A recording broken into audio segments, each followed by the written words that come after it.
안녕하세요. 오늘은 비렌 멀린다 계단의 투자 전략, 그중에서도 특히 핵심적인 5개 배당주에 대해 좀 깊이 들어가 볼까 합니다. 저희가 참고한 건 재단의 최신 포트폴리오 분석 자료예요. 재단 자산 규모가 약 420억 달러 정도 되는데 오늘 얘기할 이 5개 기업이 차지하는 비중이 무려 3분의 2, 그러니까 한 66%나 된다고 해요. 이게 뭐 단순히 돈이 많아서 담았다기보다는 뭔가 특별한 이유가 있겠죠? 네, 그렇죠. 왜 이 기업들이 선택됐을까 그 배경, 전략을 좀 파헤쳐 보겠습니다. 바로 시작해 볼까요? 네, 이게 재밌는 게요. 그냥 좋은 회사라서 뽑았다기보다는 장기적인 안정성, 그리고 꾸준한 현금 흐름 창출 능력, 또 중요한 게 배당을 계속 늘려왔다는 그런 꽤나 까다로운 기준들을 통과한 기업들이라는 거죠.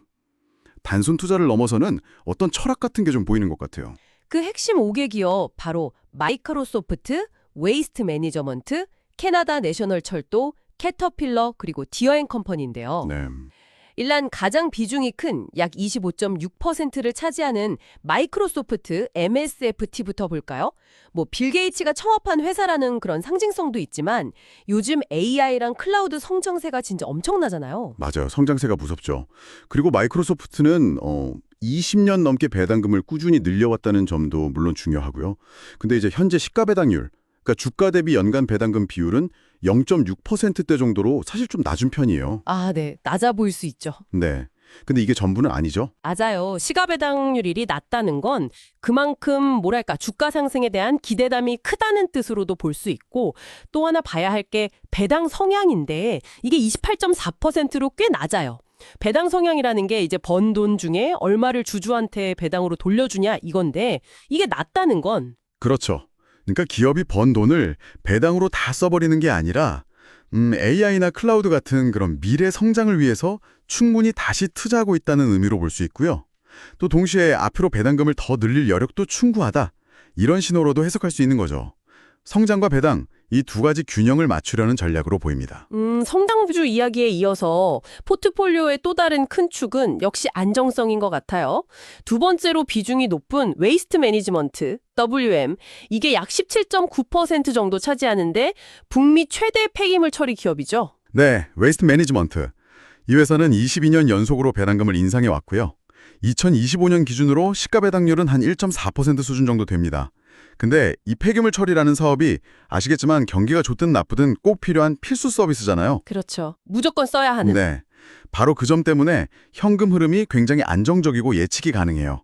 이게 또 인플레이션 시기에도 강한 모습을 보일 수 있다는 장점이 있고요.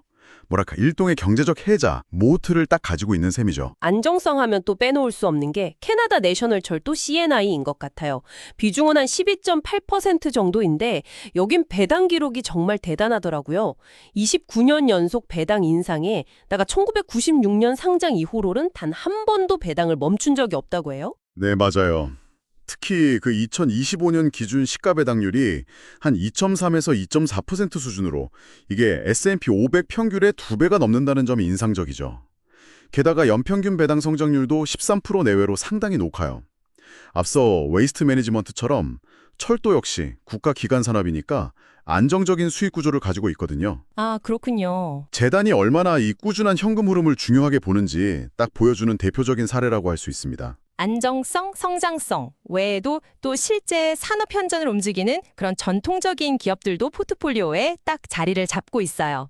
네 번째는 중장비 제조업체 캐터필러, CAT. 비중은 약 5.8% 정도네요. 캐터필러. 이 회사는 뭐랄까 배당의 역사 그 자체라고 할 수도 있을 것 같은데요. 1933년부터 무려 90년 넘게 배당을 지급해왔고 30년 연속 배당금을 늘려온 소위 배당 귀족입니다. 2025년 연간 배당금은 6달러가 조금 넘고요. 와, 90년이라니. 네, 물론 건설이나 광업 쪽이라 경기에 영향을 받긴 하죠. 하지만 그 강력한 브랜드 파워 그리고 대체 불가능한 글로벌 네트워크가 이런 경제 사이클을 충분히 헤쳐나갈 힘을 준다고 봐야죠. 포트폴리오 전체에 산업 다각화 효과도 더해주고요. 마지막 다섯 번째는 디어앤컴퍼니입니다.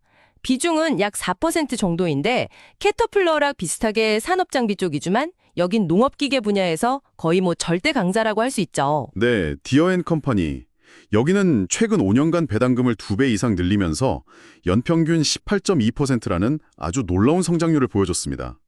2025년 분기 배당금은 1.62달러인데 여기서도 또 눈에 띄는 게 낮은 배당 성향, 한 31% 정도 되거든요. 아, 여기도 낮네요. 네, 이건 앞서 마이크로소프트 사례처럼 미래 농업 기술, 그러니까 에그테트 발전에 계속 투자하면서도 동시에 주주들에게 돌아갈 배당금을 계속 늘려나갈 잠재력이 크다, 이렇게 볼 수 있는 거죠. 자, 그럼 이 5가지 핵심 투자를 통해서 우리가 좀 읽어낼 수 있는 재단의 투자 철학, 뭐라고 정리할 수 있을까요?